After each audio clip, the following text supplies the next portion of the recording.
ময়মনসিংহের গফরগাঁও উপজেলার যশোরা ইউনিয়নের বুখরা গ্রামে চাঁদার দাবিতে হামলা, মারধর ও নির্মাণ কাজে বাধা দেওয়ার অভিযোগ উঠেছে স্থানীয় এক ব্যক্তির বিরুদ্ধে। এ ঘটনায় আহত হয়েছে প্রবাসী সন্তান সহ 2 জন রাজমিস্ত্রি।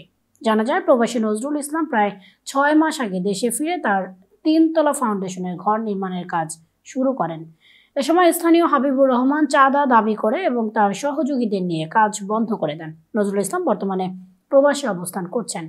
তার অনুপস্থিতিতে স্ত্রী সুরেফা আক্তার পলি ঘরের নির্মাণ কাজ শুরু করলে হাবিবুর রহমান 3 লক্ষ টাকা দাবি করেন এবং কাজ বন্ধের হুমকি দেয়।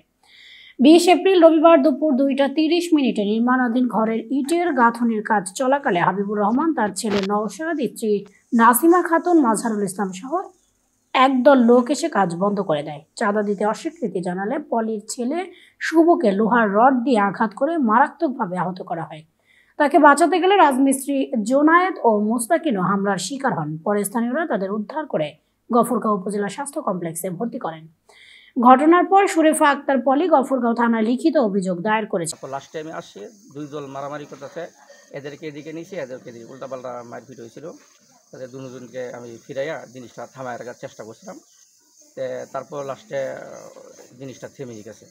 3 লক্ষ টাকা চাঁদা ছিল, পরে তখন টাকা না দেওয়াই কাজ বাধা দেয়। তখন মিস্ত্রি কাজ করতে থাকে, তখন আমাদেরকে হাতে চাচা দাউলে বাড়ে এরা পরে আমি গেছি ফিরাইতে গেলে পরে পুস্তকের সাপ আছি সানি ভাইয়ের শরীরে মহিলা ধাক্কা মাইরা তুই কইরা বইকে থইছে না।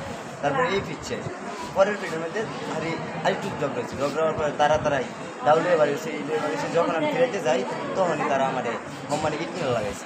আমার বাসুর হাবিবুর রহমান, তার পিতার নাম আব্দুল হামিদ।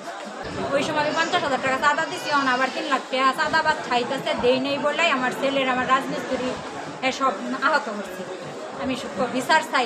এ বিষয়ে গফরগাঁও থানার অফিসার ইনচার্জ ওসি শিবিরুল ইসলাম বলেন, অভিযোগ পেয়েছি, বিষয়টি তদন্ত করে আইনগত ব্যবস্থা গ্রহণ করা হবে।